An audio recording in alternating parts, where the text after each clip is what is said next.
This is the exciting one because we're polishing my own airplane.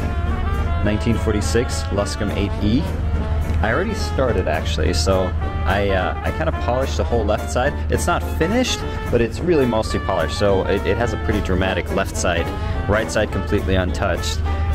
But that's the side I'm saving for you guys. So we're gonna go through some of the tools, materials, products, techniques, all that good stuff. I'm going to introduce a new tool, the Buff Pro, which I've kind of had a love-hate relationship with, and we're going to use some of the old standbys. So thanks for joining. I hope you stick around for the whole thing. This is going to be a great project. For polishing, we want to make sure there's no dust or grit or anything else abrasive on the paint. We want to get rid of any oil, so this is really just a quick wipe down. You know, we're not trying to wash a car. Here's the before. You can see there's fingerprint smudges like that. That's all in the finish. That won't wash off. That's why we have to polish. We're gonna start with a rotary. As you can see, a rotary takes a pad, spins it in a circle. There's no random orbit or shaking of the pad. It's just straight circle. And then we're using Nuvite C grade. C grade is an awesome compound. It finishes nicely. It has a decent amount of cut, and you use about a thumbprint every 6 inches because this pad is brand new. I used a little bit more to get the pad going, but you really don't need very much. And as you work it in, you can see the shine starts to come back, and you kind of polish the residue off, and you're left with a pretty good finish. We have some holograms, of course, because we're using a rotary, but we can address that later. On this kind of concave, convex panel here, that firm maroon pad wasn't really working well, so I switched to a fluffy wool pad. This is from Lake Country, and it allows you to contour into those nooks and crannies a little bit better, but it's also a little bit more aggressive, so if you don't need the aggression, you can cause a little bit deeper hologram that's going to take more work to take out later. As you can see though, it works really fast. You can use a spur to loosen up the fibers in the pad if it gets too clogged up, and then you can go right back to work.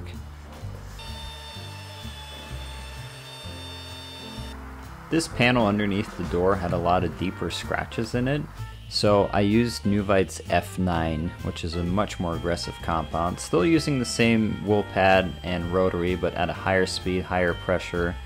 And I tried to reduce the scratches as much as possible. I wasn't gonna remove them, but just by rounding the edges off the scratches, they become a lot less visible. Now, as you can see, this takes a lot more speed, a lot more pressure. I've mercifully turned the volume down so you don't hear the tool screaming at you. Something to keep in mind is aluminum, in many cases on a plane like this, is clad. So it is clad with an outer layer of pure aluminum. The inside is going to be some sort of alloy. That cladding polishes a lot nicer, and it maintains a lot nicer than the alloy would, but you could also potentially polish that cladding off. So that's why you don't want to get super crazy aggressive. That said, it does take a lot of polishing to get the cladding off. So unless you're sanding or doing something crazy, generally you don't have to worry about it, but this is a 75-year-old airplane, and who knows what its history has been. So we're going for a reasonable correction, get the shine back. That makes such a big difference, and deeper scratches like that, they just don't bother me enough to chase after. On a large surface like this, I thought it was a good time to introduce you to the Buff Pro polisher. The Buff Pro is basically like taking a rotary, putting it on its side, and using the side of your pad, except in this case the pad is about 12 inches wide. This is a wool pad. You still use the same compounds. You kind of spread it in, and then you try and finish down in one direction so that all your scratches are more or less vertical in this case, right? So the holograms come from the rotary. The Buff Pro produces linear scratches, which in some cases can be very distracting. In some cases, they're barely noticeable. Now you can see this tool is rather large. It's also quite heavy, so you're relying on the torque of the pad to lift itself up a little bit. It can be very cumbersome to use. You can see it does a good job though. If we weren't choosy with how the finish looks, this is basically a one step. You see all the scratches are kind of in a up-down pattern. But you know, we want to be a little bit pickier, and we're not going to leave this as a one-step finish. Since I don't usually use this tool, I kind of had to figure out what it is good for in this situation. So I found if there's light oxidation, it does a really good job of knocking that out pretty quick. It's big. You can't really get into tight spaces. It's heavy, so doing something like a vertical, especially when you have to reach out and extend your arms, not ideal for that. You know, it's tough to get into corners where, you know, with a rotary and a pad, you can really get up right to the edge here. The place I found this tool to really shine is on these corrugated surfaces. So the control surfaces, elevator, rudder, ailerons, and where flaps normally would be on this plane, they're all corrugated like this. In the past, we've done kind of edge work with a rotary. You can see that in this video. You know, that's not a bad way to do it, but this is way faster. Because it only works in a straight line, kind of get your product spread in there, and then as you pull back in a straight line, produces a really nice finish. It kind of looks like a brushed finish to some degree, depending on how much finishing down you do, but it's a great way to get in between there without spending a ton of time at a rotary hitting each edge individually. You can then go back with the rotary, of course, and get the edges that the tool didn't reach, but I found that it did save a ton of time on surfaces like this. So what my process ended up being is knock out any tight spots with the rotary first, and then go over the whole thing with the Buff Pro and just kind of grin and bear it with the weight. You know, make sure the control surface is somewhat stabilized so it's not flapping back and forth, and it, you know, produces a good shine. It's not perfect, but considering the amount of time I spent on it, I'm very happy with it for these uses.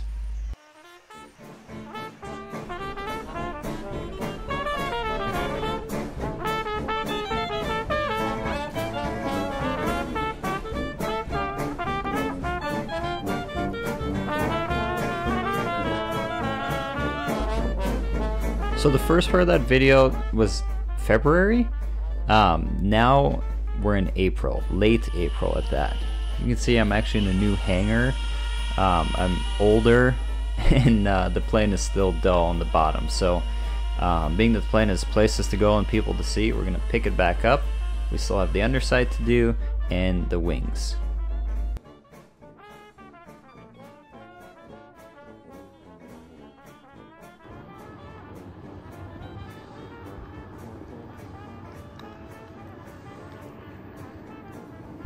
I'm starting to make really good progress on the polishing here. You can see the top of the wing still needs to be done, but the fuselage was more or less aggressively polished, and in many cases also finish polished. We'll come back to that. I found a signature of Evelyn Sharp, who the plane is named after. I traced it out, cut it on vinyl, and I replaced the old airplane name with the new one. Things are going really well. My daughter and I were going to take it to a fly-in when things didn't go well. So right on the runway, I got a tail wheel collapse. I got super lucky. This was while taxiing, and nothing other than the bracket got damaged. We'll make a whole another video on this adventure, but long story short, this added a few more weeks to the whole project, and now we are in mid-June. Well, the new signature didn't last that long, but for good reason. I stripped it off, polished off the ghosting, because Chad Hill with Django Studios came through big time with a drawing, a nose art drawing that he did of the real Evelyn Sharp. I sent him a picture, and his specialty is actually 1940s art. He came through, I got it printed off and applied, so at least this panel of the plane is now done, but we still have a lot of work left to do. So let's enjoy this for just a minute and then go to wing polishing and finish polishing and cleaning.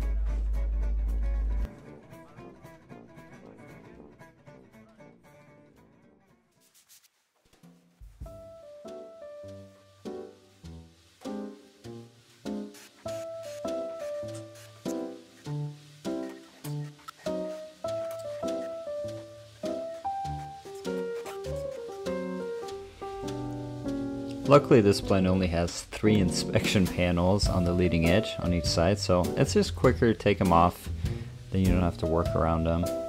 We're using the 21mm polisher again, C-grade compound, aggressive wool pad however, and using a rotary to get around tight edges, just because that's a little bit easier than forcefully hammering it with the 21.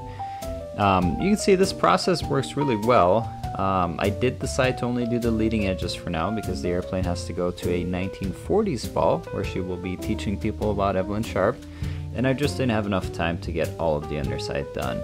I'll probably do it at some point. The finish that this process produces is actually pretty good. You could walk away from it. I did end up doing a finishing step where I just used the softer pad and finishing polish to reduce the marring a little bit, but again, we'll talk about finishing later. This was pretty quick. Of course, the top side, a lot more surface area and a lot more oxidation. Also a lot of deeper scratches up there, so that did take a little bit longer, but the exact same process works just as well up there. There's a few spots where I substituted F9, which is their more aggressive compound, for the C grade, but most of this wing got done with C grade compound. So it just shows you that when you use it with a more aggressive pad and a higher power tool, it can actually do quite a bit of work, yet produce a finish that isn't necessarily great, but it's acceptable. It's good enough to get you out the door, and then when you have more time, you can always come back and refine it further.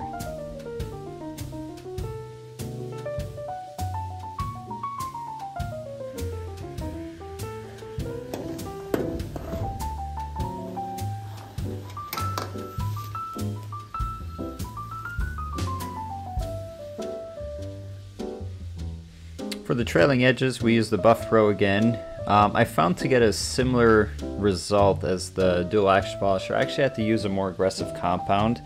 I suspect because we're working a larger surface area, we're putting down less pressure, and because of that, the more aggressive abrasive helps to get the same amount of work done in the same amount of time. The inspection panels, of course, got polished using this innovative and proprietary setup. So first with the wool pad, and then I used a foam pad to finish them down, and it produced some really good results. We got some little mini mirrors here.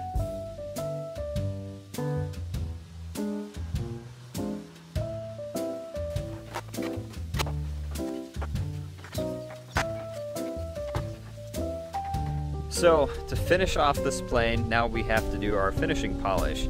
We did a heavy cut on the wings, and then I did another pass with the same 21mm polisher. The Rupes, a little bit finer polish to clean it up, but everything needs to be finish polished.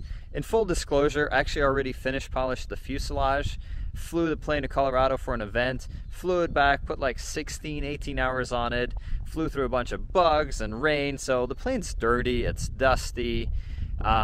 We'll clean it up first, and that'll actually cause scratches. So this will show you, the finishing step is also your ongoing step. So this will show you how to take care of it. And then in addition to that, we will reintroduce some swirls and holograms. It's a Airbus landing there. They're so quiet. It's incredible how quiet modern airliners are. Anyway, so we're gonna reintroduce some of that micro marring and some of those holograms that you would get after doing a regular polish, and we'll take those out as well. So we're gonna start off by taking a look at the plane and then cleaning it. A few different ways to clean it, of course, and then we'll do our finishing polish. Now it is said that the sun shows everything. We got some streaks here from wiping. Let's take a look. There's a lot of dust on the plane. Ironically, I think the sun doesn't show as much because it just kind of blinds you. I think artificial lighting is much better at showing you what's up. So if we look down here, you can see up here we have some rougher micro marring. Up here I've already refined that out. If we look up here, we have wipe marks, streaks, fingerprints, watermarks, bugs. The prop's a mess with fingerprints. The plane's been at a lot of events, and a lot of people have been touching it, which I'm okay with, especially if it's kids, but there are handprints all over it.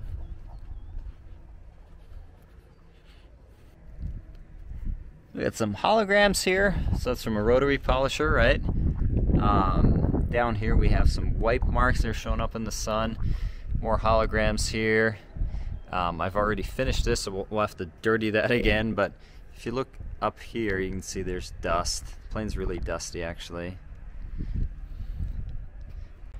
So here's just what I want to emphasize again. The plane is in the sun right now. It's sunset sun, so it's a low angle. It's going to show a lot of defects that way. But just, the plane looks really good, okay? Ignore the wings, but look at the fuselage. It looks really good. Okay, we're not looking at it with an inspection light, but once we go inside, I want you to see how bad it looks inside and then how good it looks outside. And we really have to remember that when we're polishing, because sometimes we can kind of go crazy trying to get it perfect under the lights. Then you look outside and it looks stunning. Okay, so take a mental image and we'll get to cleaning it. Even with this low angle sunlight, I had a really hard time showing the dirt and smudging, but just believe me, it's there. The plane's super dirty. We use no rinse for most of it, so if you have dust, if you have light fingerprints that haven't etched yet, just no rinse, wipe on, wipe off. Use minimal pressure. We're basically doing a wet dusting. You can see the airplane is hot, so the no rinse is drying pretty quickly, so you're going to want to chase it with another towel to get that little bit of residue off, or else you get streaking again, right? I'm trying to work in straight lines as much as possible. If I go in a circle and I cause a scratch, that scratch is going to be really visible. It's going to be less visible if we do it this way. The fuselage, like I promised you, is pretty dirty. Took a little bit of exposure and focus work to get it to show up. But again, let's think about what this is. This is dust. So a little bit of no rinse just to lubricate that surface. Good microfiber towels and light pressure to get it off. And then right away, flip that towel over and use the dry side to get that little bit of liquid off. It's going to give you a really good finish. Now, more than likely, you are scratching. If you put a bright enough light on it at the right angle, I'm sure you're going to see some left to right scratches that I just caused. And that's fine. That's just owning a polished aluminum airplane. We'll address that with the finishing polish step. But you can see that a lot of times in the sunlight, a lot of this stuff just doesn't show up. Once you have it inside, you're like, oh wow, there is a lot of scratches or dust or whatever, right? So that's how to address just general light dust, light cleaning. Let's say you have bugs or oil or something that just needs a little bit more work. We want to increase the dwell time. Normally you would use a stronger cleaner, right? So if we have bugs, we can use a little bit more alkaline cleaner, eat away those bugs and be done with it. In the case of polished aluminum, if you do that, you're going to dull your finish very, very quickly. So we want to use a mild cleaner, but give it an opportunity to stick on there longer. And no rinse won't do it. The no rinse is just going to run off or it's going to evaporate. So we use a foam. And release works really well. You guys know I like to use release on the turboprops. I also started using Ammo NYC's Frothy, which is a very mild cleaner. You kind of spray it on, it runs off, and as it does, it's hydrating and softening up those bugs while providing lubricity so that when you wipe it off, you're minimizing the opportunities for scratching. Like using the no rinse, it's helpful to have a second towel ready.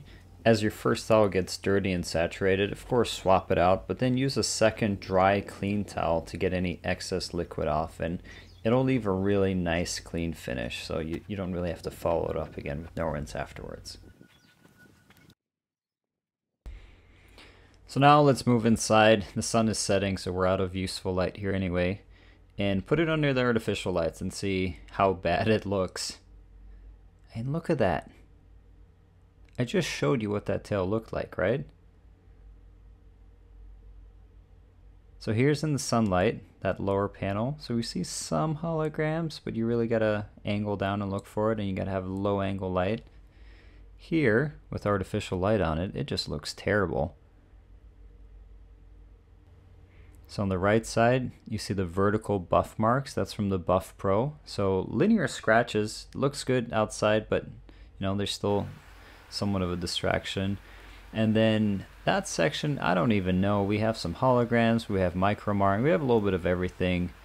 It definitely didn't look like that outside, right? Like, let's look down here. If we drop down, the right panel looks really good. That panel kind of messy, but not embarrassingly bad. So just to make things more interesting, I'm actually gonna go over it again. This is C-grade yellow foam pad 21mm dual action polisher. We're using C-grade because we need enough cut to kind of even out all the defects that were in there beforehand. So you may remember we had holograms and, you know, kind of random scratches. So this will help even that all out into a consistent finish. Now if we look closely, so right side again, buff pro linear scratches here. It's just kind of hazy, so that's what we call micro marring. Textbook micro marring, you see lots of little hook shaped scratches. If we turn the light off, again, perfectly acceptable, right?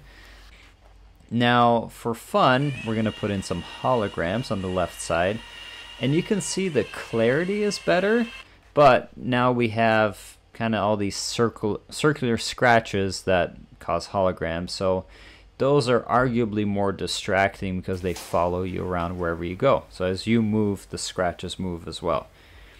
Before finish polishing, when you're really set, make sure the surface is clean. So I use mineral spirits there. And then now we're using a polisher. It's technically a sander. It's made by Mirka. It has a 5mm orbit. So the last dual action polisher we used had a 21mm orbit. This thing only shakes side by side 5mm. I'm using the yellow Rupes wool pad, which is a softer pad, but I'm still using that C-grade compound because the scratches we put in with the last step, they're pretty deep, so I need something a little more aggressive. But you can see right off the bat, the scratches that we're producing here, because they're of a shorter amplitude, it looks a lot better.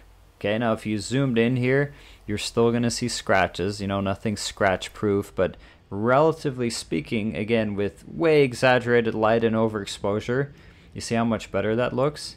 That L is some sort of weld mark or something. I don't know what that is. Ignore that. But you see how we have really micro marring, and then here we have macro micro marring, and you can see some of the scratches from wiping. So that left to right motion there, when we're cleaning it, that did cause scratches. We can also use Nuvite's bug cleaner to remove polish residue. That actually works really well. So that's what we're doing here. It's a little more oily. But anyway, if you want to do a good finishing polish, you don't want to have little chunks of compound, especially around your rivet heads or your panel lines. So it's important to make sure that's clean. I also intentionally kind of scratched the surface a little bit just to show you that this finishing step can get those scratches out as well. So here we use that same Mirka polisher. You see on the left there was some scratches, on the right they're gone. Here's the finish with reasonable lighting. It looks a lot better. Now, it's easy to get carried away. The top of this plane looked really good, right? If we have kind of good lighting, it looks good. Bad lighting, it looks terrible. Absolutely terrible. So you gotta, you know, it kind of comes to a point where you have to decide what is enough. I like flying this thing. I don't like polishing this thing. But sometimes when it's late at night and there's, you know, the flying window is pretty well closed up and everyone at home's already asleep, I just get suckered into doing these experiments. So here we're doing, you know, very light polish. Or then sometimes, you know, let's say what would happen if, and we use a lot of polish, or we use slow arm speed, or high arm speed, or low polisher speed, or high polisher speed, or low pressure, or high pressure. And it just turns into this crazy pursuit of trying to see how perfect you can get it, really more as an exercise, just an intellectual pursuit. Maybe I should just start reading books instead, but I've pretty much told you all there is to it. There's aggressive polishing, there's fine polishing, and then there's just chasing your head around, which is what I'm doing here. The plane looks really, really good. Keep it all in perspective. Don't go crazy with you know, chasing defects under lights. Look at it outside and try and enjoy. You're going to be doing this a lot if you own a plane like this, so come up with a process that works, and we'll see you out there. Thanks for watching.